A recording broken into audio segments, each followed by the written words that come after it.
ছেড়ে দে নৌকা, আমি যাব মদিনা। দে দে পালে তুলে দে, মাঝি হেলা করিস না।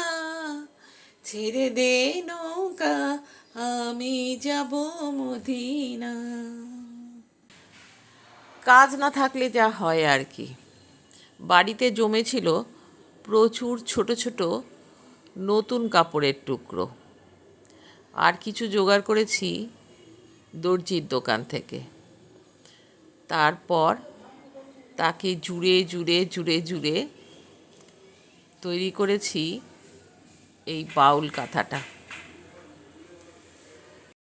আমি বাবা পুরনো দিনের লোক। অল্প শীতে কাঁথা গায়ে দিতে আমার কিন্তু বেশ লাগে।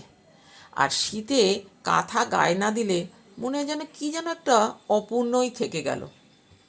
তাই কাঁথা তৈরি করতে আমার ভালোই লাগে।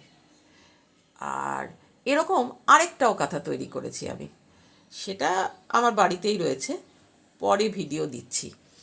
আগে ভাইয়ের কাঁথাটা দিয়ে দিই। এটা আমার ভাইয়ের জন্য তৈরি করেছি।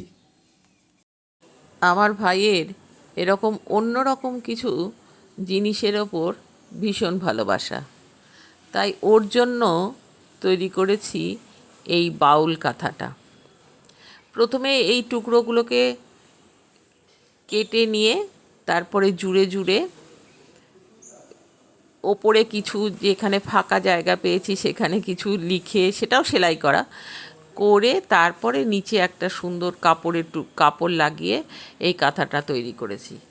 দেখো তো কেমন লাগছে।